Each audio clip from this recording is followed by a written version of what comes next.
Hi, I hope your initial shock of the semester start is over and you're ready for the semester. Over the last couple of days, I have received the same question from several students. And so I thought if 2 or 3 of them have the same question, maybe all of you have the same question. So I'm going to record this short message for you to give you a better understanding as to what needs to be done over the next several days. So if you haven't done so, please do as step number 1, go to Moodle and access our course page. And let me share the screen so you see how it looks like if you haven't been there. So you go to Moodle, right? And in Moodle, you just log in and you will access your courses.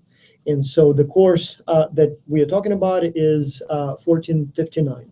And let me switch to the view as a student. So this way, that's exactly what you should see. So as your first step, you should open the syllabus, the course outline, and it's a PDF file on Moodle. And you just click on it and it will open right here, right?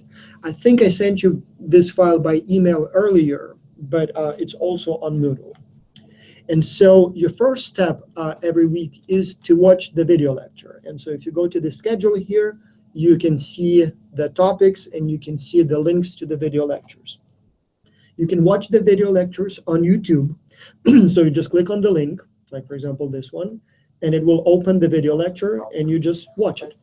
Or alternatively, you can go to Moodle and you can download those lectures. You see you have the links right here and you just download the MP4 file and you can watch it at any time.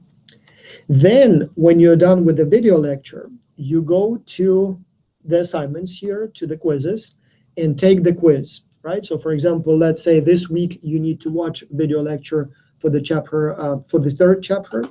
You've done it, and then you just click on this link, and it will take you to the quiz. And so you say here, attempt the quiz. In fact, let me try a new one because that's the one that I already kind of started. So you click here, chapter 4, attempt the quiz. You click on it, and it takes you to the quiz. And in the quiz, you will have first a set of open-ended questions. That's where you provide your open answers to those discussion questions from the syllabus. And then you will have 3 or 4 questions that are multiple choice. Those are the questions that you see in the video lectures. So as long as you've done the video lecture, you are guaranteed to know all the answers because you will have seen those questions, right? That's it. So you do it every week. The only quick note on the dates, in the syllabus here, you will have the dates for each week, what lectures you need to cover. For example, last week you should have watched video lectures for chapters 3 and 4. And so that's when you should do them, and that's when you should do the quizzes. However, I give a little extra time for each of the quizzes. So I think for this one, the deadline is the 26th. So I usually add about 4 or 5 days after the week. So basically, whatever you need to do this week, you can submit the quiz up until almost the end of the next week. I suggest that you do it on time. I don't want you to wait too long. I don't want you to fall behind. But if you do it a little later, it's fine. At the same time, if you want to move quickly, you have all of the quizzes available for the whole semester right now. So if you want to do all of the chapters in the first week, you can. I mean, I don't think you should, but if you want, you already have the quizzes for the entire semester, and you can go and do any of them. It is okay to do them early as well if you want to.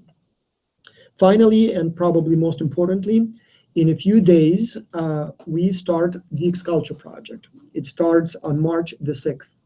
By now, you should have received your welcome letter to Geeks Culture, and it's a letter that comes to you from admin@xculture.org.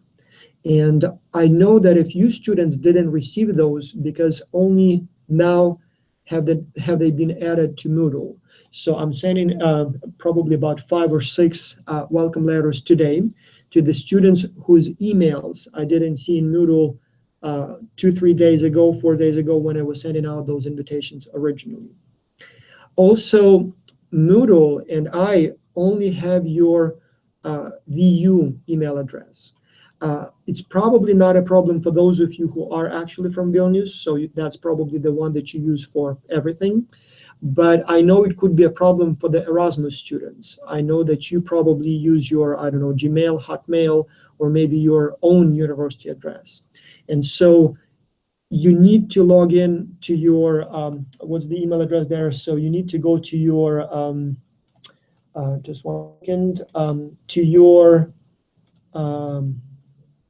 vm.stud.vu.lt email address, and that's where all the correspondence goes. I will be probably able to replace your VU address with your Gmail address if you must replace it. But I think I do not want to do it unless it's an absolute necessity. And the reason for that is that first, we know that the university address will always work, whereas the Gmail, who knows, it may not work. Second, this is the email address that the university has in the system. And so this is the kind of the official address that we use for correspondence. And so I'm a little worried about using something unofficial just because, you know, if something goes wrong, the university kind of will not have the defense. So it would be strongly preferred that you use the university address and you check it from time to time, especially for the updates that I will be sending you regularly. So try to check it at least, you know, a couple times a week.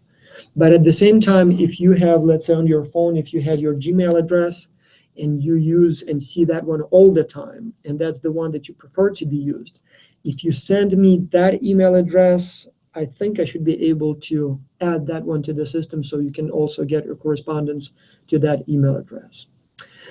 So for Geeks Culture, you should have received the welcome letter already. If you haven't, you will receive it today. The email, the welcome letter will contain a link to all Geeks Culture materials. Nothing special there, so there will be a short introductory video, and then there will be a couple of files that you need to review. And yeah, so you look at those materials and then take a little readiness test. And the test is designed to measure your basically readiness. So you don't want to have people on your team who are not prepared, and nobody wants to work with people who are not prepared. So we are making sure that everybody knows what the project is, how it works, how it goes, what needs to be done. So basically that's what you will find in those project materials, and you'll take the test and you'll show us that you know it. And then on March the 6th, you will be placed on a team, and you will get the names of your team members, you will get the contacts, and basically just go from there. It will not be difficult. I know today it may sound like, oh, I don't quite understand, but we do it every semester. We have 4,000 students, and they all eventually figure out what needs to be done and enjoy it a lot. And so everything goes well. So same thing with you. Even if you feel a little confused now, believe me, it will be fine. Tens of thousands of students have done it before you and did it well. So I'm sure you'll also figure this out and, you know, and do well. So nothing to worry about. All right, so Moodle, video lectures, homework quizzes, Geeks Culture. This is what you need to focus on, all right? Okay, thank you. And yes, if you have any questions, just email me.